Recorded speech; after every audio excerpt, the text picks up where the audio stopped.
আমি আলিয়া বলছি। আজকে তোমাদেরকে আবারও আপন মা ছেলের কঠিন একটি গল্প বলবো। এই গল্প সাধারণত কেউ কাউকে বলে না। যদি ভিডিওটি শেষ পর্যন্ত দেখো তোমাদের দাঁড়িয়ে যাবে।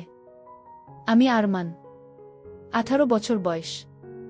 ঢাকার গুলশানে পিঙ্ক সিটি নামক আবাসিক এলাকায় থাকি।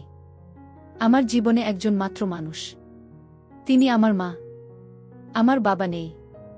আমি যখন 5 বছর তখন বাবা মারা গেছে। আমার কথা ভেবে মা কখনো বিয়ে করেনি। যাই হোক, আমার মার পরিচয় দিই। 37 বয়সী আমার মা একজন স্কুল শিক্ষিকা। তাও যেমন তেমন নয়, বাংলাদেশের 1 নম্বর English medium school and college স্কলাস্টিকার শিক্ষিকা আমার মা। আমার মা প্রচণ্ড স্মার্ট একজন নারী। সব কাজে সে পারদর্শী। আমিও ওই কলেজেই পড়ি। মা একই সাথে বাসার এবং কলেজের সকল দায়িত্ব সামলাচ্ছে সফলতার সাথে। পৃথিবীতে আমার কাছে আমার মার চেয়ে সুগঠিত সৌন্দর্যময় নারী আর একটাও নেই। আমি কখনো মাকে বাজে নজরে দেখিনি। কিন্তু মার যতটাই প্রকাশক সৌন্দর্য, তাতেই বলছি মার চেয়ে বেশি মার কেউ পাবে না। এই বছরেও মার কাছে সব মিলিয়ে 36টি প্রপোজাল এসেছে বিয়ের। কিন্তু মা সবাইকে একই কথা বলে, আমার ভালোবাসা আমাদের মা ছেলের বাইরে কেউ ভাগ পাবে না। আমি মার ভালোবাসায় পাগল। আমরা কেউ কাউকে ছাড়া বাঁচতেই পারি না। এমন কোনো বিষয় নেই যা আমি মাকে বলি না। আমি ছোট থেকেই খুব শার্প। ক্লাস 2তে ভর্তি হবার পর আমরা মা ছেলে কর্তৃপক্ষ ছাড়া কেউ জানে না। কখনো আমরাও এমন আচরণ করি না যে কেউ বুঝবে। এটা মা আর আমি প্ল্যান করে করেছি। আমাদের খুব মজা লাগে। মাকে এখনও দেখতে 25-26 বছর বয়সী মনে হয়। মা সব সময় 3 পিচ পরে। তবে তা হাতা কাটা বা ফুল হাতা এক এক সময় এক এক রকম হয়। তবে খুব টাইট নয়। এতেই মাকে দেখে যে কোনো পুরুষ পাগল হতে বাধ্য। মা প্রতিদিন আমাকে নিজেই গাড়িতে করে কলেজে নিয়ে যায়। আমাদের একটা হোয়াইট স্কোডা আছে। মা নিজেই ড্রাইভ করে। মা বাসায় কাজ করার সময় ওড়না কোমরে বেঁধে কাজ করে। আমাদের ঘটনা শুরু হয় ছিমছাম ভাবে এবং পুরো প্রাকৃতিক উপায়ে ও অ্যাক্সিডেন্টালি। একদিন আমি একটা পড়া বুঝার জন্য মার রুমে ঢুকলাম। রুমে ঢুকেই আমি ও মা সামনাসামনি ও দুজনেই হয়ে গেলাম। কারণ মা মাত্র গোসল করে বের হয়েছে এবং শুধু টাওয়াল পরা ছিল মা। আমি কয়েক সেকেন্ড কোনো কথাই বলতে পারিনি। চোখ মার উপর থেকে সরছে না। কিন্তু লজ্জা পেয়ে মার চিৎকারে আমিও একটা চিৎকার দিয়ে বেরিয়ে আসি সরি বলতে বলতে। এসে বাহিরের দরজার পাশে দাঁড়িয়ে বলি, সরি মা, আমি পড়া বুঝতে এসেছিলাম। পরে বুঝে নিব। এই বলে আমি আমার রুমে গিয়ে খাটে বসতেই মার দেখা এই পলকে সৌন্দর্য চোখ থেকে সরাতে পারছি না। হঠাৎ বুকটা ধরফর করছে। চোখ পড়ল প্যান্টের দিকে। আমি ভয় পেয়ে গেলাম। দেখি প্যান্ট ফুলে ঢোল হয়ে আছে। আমার মন ভাঙচুর হয়ে যাচ্ছে মাকে এমন রূপে দেখে। কখন যে ঘুমিয়ে গেলাম বলতেই পারি না। ঘুম ভাঙতে দেখি তখন সন্ধে হয়ে গেছে। উঠে ফ্রেশ হয়ে বের হলাম রুম থেকে। সামনে মা পড়ে গেল। ড্রয়িং রুমে বসে টিভি দেখছে আর সালাদ কাটছে। আমায় দেখে হাতে ইশারায় পাশে বসতে বলল। আমি বসলাম। মা একটা হাতাকাটা ব্রাউন সালোয়ার কামিজ পরা ছিল। সুন্দর লাগছে। কিন্তু মার চেহারা দেখে মনটা ভেঙে গেল। আমার সর্বতুল্য মাকে নিয়ে কি সব বাজে চিন্তা করেছি আমি, ছিছি। হঠাৎ মার ধাক্কায় সম্বিত হল। আম্মু, কি হলো বাবা? কি ভাবছিস চুপ করে? আমি, না আম্মু কিছু না। তোর জন্য বিরিয়ানি রান্না করেছি। আয় খাবি চল। মা একদম স্বাভাবিক হয়ে আছে। হয়তো নিজেও লজ্জা ঢাকছে।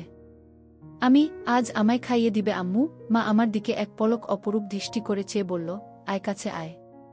আমি হাত বাড়ালাম। কিন্তু মা আমাকে অবাক করে দিয়ে হাত ধরে কাছে নিয়ে তার কোলে থাইয়ে বসিয়ে দিল। আমি বুঝতে পারছি না হঠাৎ এমন করল কেন। কারণ বড় হয়েছি বলে হয়তো এতদিন এমন কোলে নেয়নি। এজন্য অবাক লাগছে। আম্মু, জানিস বাবা, তোকে নিয়ে আমার অনেক স্বপ্ন। আমি জানি মা, আমি বড় মানুষ হয়ে দেখাবো। আম্মু, তুই বুঝছিস না। আমি চাই না তুই টাকা পয়সা কামানোর জন্য জীবন পানসে করিস। আমি মানে? আম্মু মানে হলো কখনো টাকার পিছনে না ছুটে খুশি থাকতে চেষ্টা করবি। টাকা এমনি আসবে। আমি, ও আচ্ছা। মা আমাকে খাইয়ে দিল। এমন মাসুম মার প্রতি রাতে কি নাকি ভেবেছি আমি, ছি। ভেবেই খারাপ লাগছে। আমরা যে যার রুমে গেলাম ঘুমাতে। সারারাত নিজেকে দুষেছি আমি। 2 দিন মন খারাপ ছিল। এর মাঝে একদিন কলেজে যাওয়ার সময় মা বলল, কোনো কারণে কি মন খারাপ তোর? আমি, না মা। মা আর কিছু বলল না। পরদিন আমার ক্লাস ছিল না। মা গেল। হঠাৎ ফোন করল মা। আম্মু, গোসল করে তাড়াহুড়ায় আমার কাপড় মেলতে ভুলে গেছি। একটু নেড়ে দে প্লিজ। আমি, আচ্ছা মা। আমি মার রুমে গেলাম। গিয়ে বালতি নিয়ে ছাদে যাই। নাড়তে গিয়ে প্রথমে ছিল কামিজ, তারপর সালোয়ার। এরপরে বাকিগুলোও দেখি। দেখে আমার বুক ধরফর করতে লাগে। দেখলেই বোঝা যাচ্ছে এটা নামিদামি ব্র্যান্ডের। হাতে তুলতে হাত কাঁপছিল। আর কি সুন্দর ঘ্রাণ ওগুলো থেকে, কি বলবো। আমি হতবিহ্বল হয়ে গেলাম। কারণ পৃথিবীতে ৭০০ মিলিয়নে একজনের ভাগ্যক্রমে একই সাইজের হয়, আর তা আমার মার ভেবেই মাথা নষ্ট হয়ে গেল। পাগল হয়ে যাব মনে হয়, এমন দশা। আমি কোনোমতে ওগুলো একটা সাইডে নেড়ে দিলাম যেন বাহিরে কার চোখে না পড়ে। দৌড়ে রুমে এসে পড়ি। ইচ্ছা করছিল একটাবার হাত দিয়ে শান্তি করি, কিন্তু এর ভয়াবহতা বিশাল বলে নিজেকে সামাল দিই। এরপর ইন্টারনেটে দেখতে লাগলাম এসব চিন্তা নিয়ে। দেখি অসাধারণ বিষয়। স্বামী মারা গেলে ছেলেই মায়ের দায়িত্ব নিবে এবং সব খেয়াল রাখবে, তা শারীরিক মানসিক সব হতে পারে, এটা বেদে লেখা। নারী অন্য কোনো দেহের সাথে জড়াতে না চাইলে বাসনা পূরণ করা সন্তানের দায়িত্ব। আমি কি করব বুঝতে পারছি না। এসব ভাবতে ভাবতে ঘুমিয়ে গেলাম। উঠলাম মার ডাকে। দেখি মা সামনে দাঁড়ানো। বসল বিছানায় ও আমার মাথায় হাত বুলিয়ে বলল, ঘুম হলো সোনা? আয় খাবি আয়। আমি উঠে গেলাম ডাইনিং রুমে। মা চা বিস্কিট এনে বলল, চল ছাদে বসি। আমরা ছাদে বসলাম। গিয়েই মা কাপড় দেখে বলল, আমি আজ ভুলেই গেছিলাম। এই রে, আমার ওই কাপড়গুলো কোথায়? আজ কি ধুইনি নাকি? আমি, না মা, ওই পিছনে আছে। এমনভাবে বলল যেন ছেলের সামনে এগুলো কোনো বিষয় না। মা সব কাপড় তুলে হাতে নিল। আম্মু, গরমের ছুটিতে দিয়ে দিল। বলো কোথায় যাবে ঘুরতে? আমি, আমরা তো বাসায় সময় কাটাই না। চলো এই ছুটি বাসায় নিজেদের সময় দিই। মা অপলক তাকিয়ে আছে আমার দিকে। আমি, কি মা? ভুল বলেছি। মা আমার গালে হাত বুলিয়ে বলল, কোনো ভুল বলিসনি সোনা। তুই অনেক বড় হয়ে গেছিস বাবা। Love you baby. বলেই মা আমায় জড়িয়ে ধরল। এটা অবশ্য সব সময় হয়, কিন্তু আজ ভিন্ন একটা ঘ্রাণ আসছে মার গায়ে। এটা মমতা আর কি একটা ভিন্নতা বুঝলাম না। তো পরদিন আমি টিভি দেখছি আর মা ঝাড়ু দিচ্ছে। আমি দেখলাম মা আজ ওড়না পরেইনি, আর ঝাড়ু দেওয়ার সময় সব ঝলক দিচ্ছে। আমি জানি না কেন চেয়ে চেয়ে মাকে দেখছিলাম। হঠাৎ একবার আমিও মার দিকে তাকালাম, মাও তাকালে, চোখাচোখি হল। আমি খুব ভয় ও লজ্জা পেয়ে গেলাম। মা না জানি কি ভাবছে। আমি আর তাকালামই না। ভয়ে ভয়ে আছি, কি যেন বলবে আমাকে। এমন সময় কাজ শেষ করে এসে মা পাশে সোফায় বসল, আমার গা ঘেঁষে আমার কাঁধে হাত রেখে। আমি ভয়ে কাঁপছিলাম। মা বলল, আরে কি দেখছো এসব? চলো রেসলিং দেখি। তুমি দেখো না? আমি অবাক হলাম। আমি রেসলিং দেখে না। আমি মাথা নেড়ে না বললাম। মা বলল, বিয়ে ম্যান, এ যুগে রেসলিং দেখো না তা হয়? দাও রিমোট দাও। মা রিমোট নিয়ে চ্যানেল পাল্টে রেসলিংয়ে দিল। আন্ডারটেকার আর ট্রিপলিচের খেলা চলছিল। মা এত মজা করে দেখছিল যে আমিও কেমন ঘুলে মিলে গেলাম। হঠাৎ করে আমায় বলল, তোমার কাকে পছন্দ? আমি তো দেখি না। কিন্তু আন্ডারটেকার। আম্মু, এই তো আমার ছেলে। সে খুব জোশ। আমি তো হয়ে গেলাম। মার প্রতি একটা কৌতূহল হল। মাঝে এনবি ও মার্গারেটের লাইভ হবে এটা বিজ্ঞাপন দিল। আমি মনে করেছি হয়তো মেয়েদের খেলা দেখবে না আমি সামনে থাকায়, কারণ মেয়ে খেলে ছোট কাপড় পরে। কিন্তু মা আমায় অবাক করে দিয়ে আরও গা ঘেঁষে বসে বলল, এবার মজা হবে। বলেই জুস আর পপকর্ন নিয়ে এলো। আমি উঠে যাচ্ছি লজ্জায়। মা আমায় থামিয়ে বলল, আরে বস, মজা হবে এদের খেলায়। আমি মার্গারেট আর তুই এনিবি, ঠিক আছে? আমি, আচ্ছা। খেলা শুরু হলো। দুজন ছোট ছোট সেট পরে এসেছে। মা বেশ মজা করে দেখছে। আমি শুধু মাকে দেখে অবাক হচ্ছি। মাঝে এর দিলে মা তখন আমার দিকে ফিরে আচমকা বলল, তুমি আমাকে বন্ধু মনে করো? আমি হঠাৎ একথা শুনে অবাকই হলাম। আম্মু, অবাক হবার কিছু হয়নি। উত্তর দাও সোনা। আমি, আমার আর কে আছে তুমি ছাড়া? তুমিই তো আমার সবকিছু। আম্মু, তাহলে একসাথে মায়ের সাথে ফ্রি হতে সমস্যা হচ্ছে কেন গাধা? এটা জাস্ট খেলা। আসলে ওরা ছোট কাপড় পরা, তাই মা ছেলে একসাথে এসব দেখা, এজন্য লজ্জা লাগছে। মা হাসতে হাসতে শেষ। আম্মু, আরে বোকা ছেলে, আমি না তোর মা? লজ্জা কিসের আমার সাথে? এগুলো অনেক আগের মূর্খ সমাজে চলত, এখন না। শোনো, আমরা মা ছেলে ছাড়া আর কেউ নেই আমাদের জীবনে। আমরা চিল করব না তো কে করবে বলো? আম্মু, আমরা একসাথে এগুলো দেখলে কিছু হয় না। আর এগুলো পড়ার জন্য এমন লজ্জা কেন? তুই পড়িস না নাকি? আম্মু, আমিও তো পড়ি। তাতে কি হয়েছে? এসব উল্টপাল্ট কথা বলবি না। পোশাক কখনো মানুষের স্বভাব থাকে না। মনে বিষ নিয়ে যদি বুরখা পরে ঘোরা হয় তাহলে বুরখা পরার কোনো মানে নেই। এটা মাথায় রাখবি। আমি মাথা নাড়লাম। এরপর খেলা শুরু হলে দেখা শুরু হলো আমাদের। হঠাৎ মা বলল, চল বাজি হবে। আয় দেখি কে জিতে। আজ মার্গারেট জিতবে। আমিও আর লজ্জা না পেয়ে মাকে সঙ্গ দিলাম। আমরা রক্তহীন করা খেলায় শেষে আমিই জিতে গেলাম। পুরো 5,000 টাকা জিতলাম আমি। কিন্তু মা একটু মন ভারী করল না। বাহ, বেশ টাকা আয় হলো। মাঝে মাঝে এমন হলে বড়লোক হয়ে যাব। আম্মু, তা তো হবেই। তবে জিতলি, কি খাওয়াবি বল? তুমি কি খাবে? আম্মু, তোকে খাবো। আম্মু, আরে বোকা, এমনি বললাম। আচ্ছা, আমি ঘেমে গেছি, যাই গোসল করে আসি। মা গোসল করতে গেল।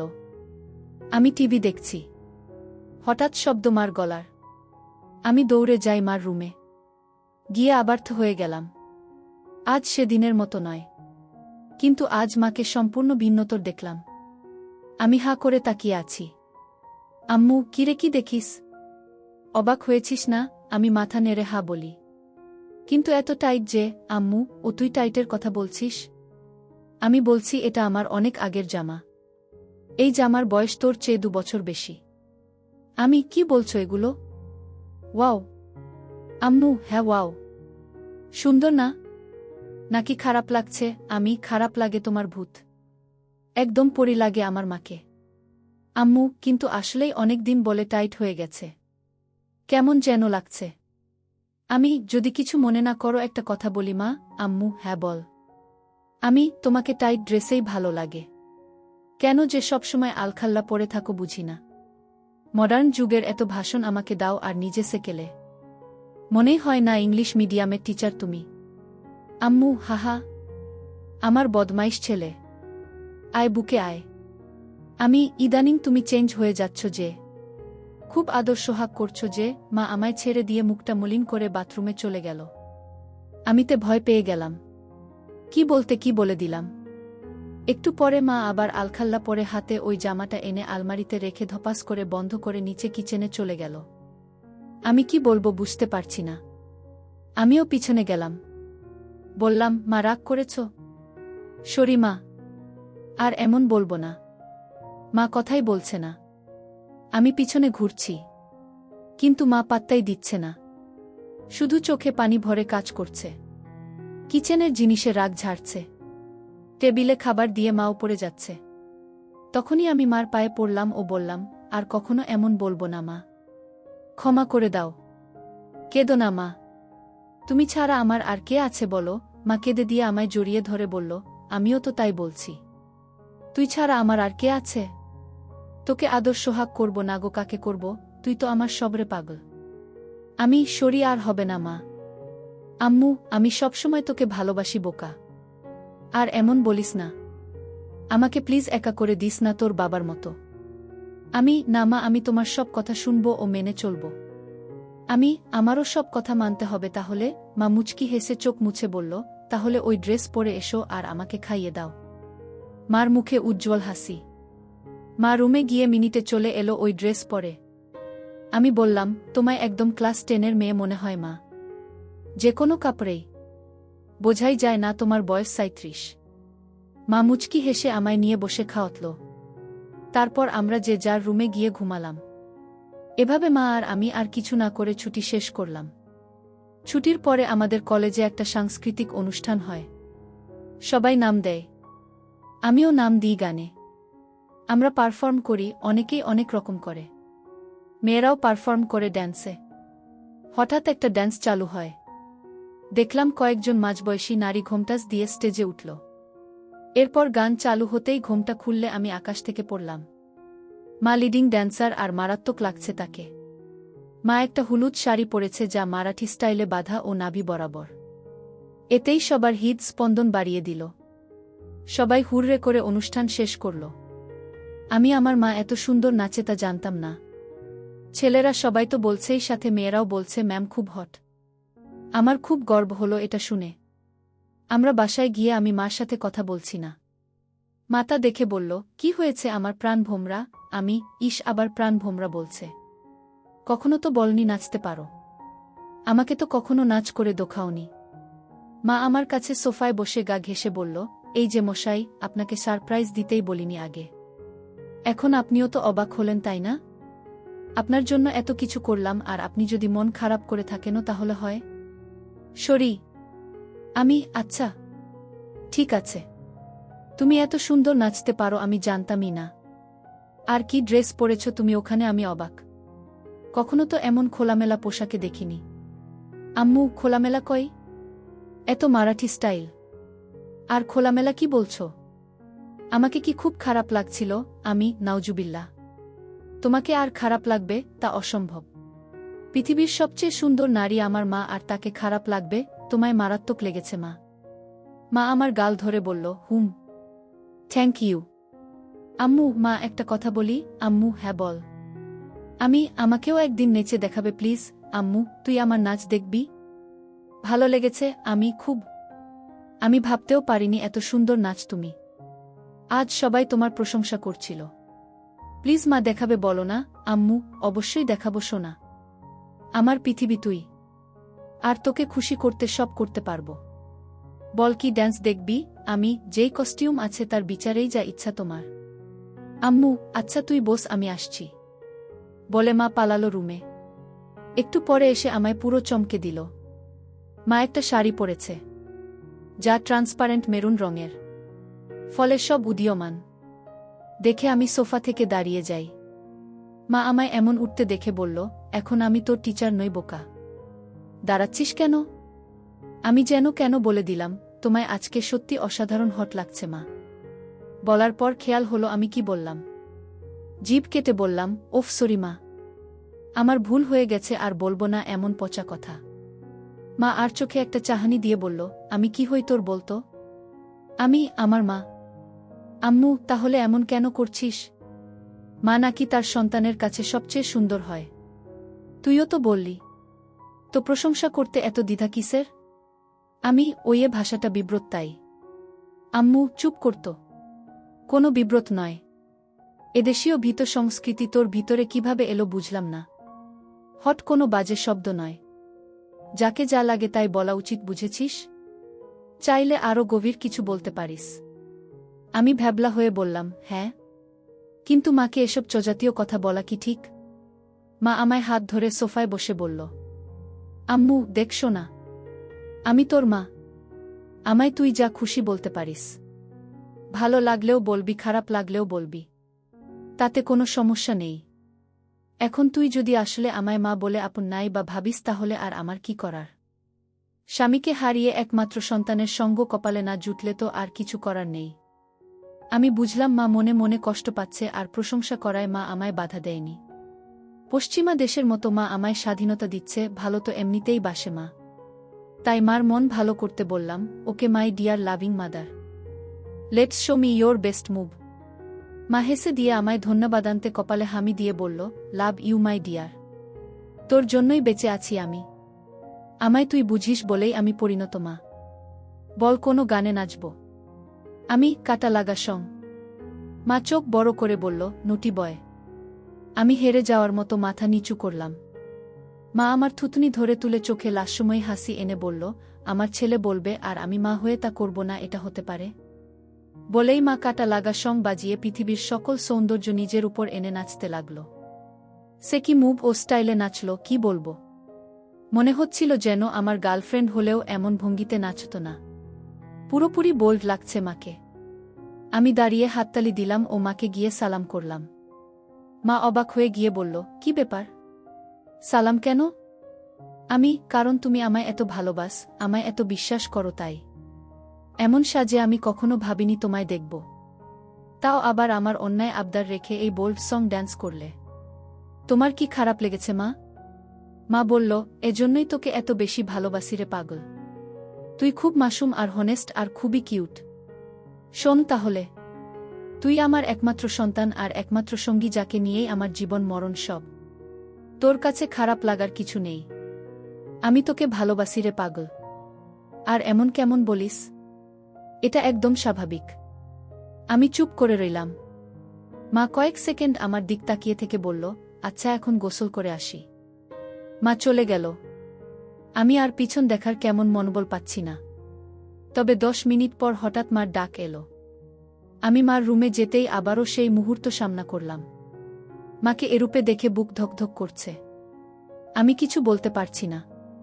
কিন্তু মা আমায় দেখে মোটেও বিচলিত নয়। একটু কড়া কণ্ঠে বলল, বস বিছানায়। আমি কি করব বুঝতে পারছি না। মা এবার আরও একটু কড়া হয়ে বলল, বসতে বললাম না? আমি চট করে বসলাম। মা আরেকটা তোয়ালে দিয়ে চুল মুছে তাতে বেঁধে এসে আমার পাশে বসল। আমি নিচের দিকে মুখ করে আছি। আম্মু, আমার দিক তাকা। আমি তাকালে মা বলল, আমি তোর কি? মা। আম্মু, আমি খেয়াল করছি সেই দিন এমন তোয়ালে পরা দেখার পর থেকে তুই পাল্টে গেছিস। কেন করছিস? আমি সরি মা। আমি আসলে সেদিন একটা পড়া বুঝতে এসেছিলাম। জানতাম না তুমি গোসল করে তোয়ালে পরে বের হয়েছিলে। তাই ঢুকে পড়ি। আর হবে না মা। ভুল হয়ে গেছে। আম্মু, আর একটা কথা বললে একটা চড় মারব। তোকে সারা জীবন এই শিক্ষা দিয়েছি আমি না তোর মা? তুই ছোট থেকে আমায় এমন দেখেছিস, এখন একটু বড় হয়েছিস বলে আর দেখিসনি। তাতে এমন করার কি হলো? কিন্তু এখন তো আমি বড় হয়ে গেছি মা। আম্মু আবার কথা বলে, সন্তান আজীবন মার কাছে ছোটই থাকে। আর তোয়ালে পরে দেখায় কি দুনিয়া উল্টে গেছে?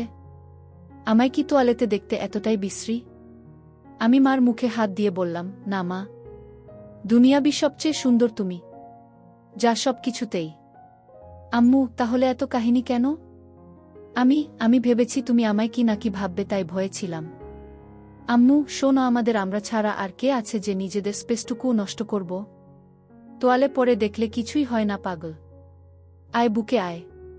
এরপর মা বলল, তোর খিদে লাগেনি? যা ড্রয়িং রুমে বস। আমি আসছি।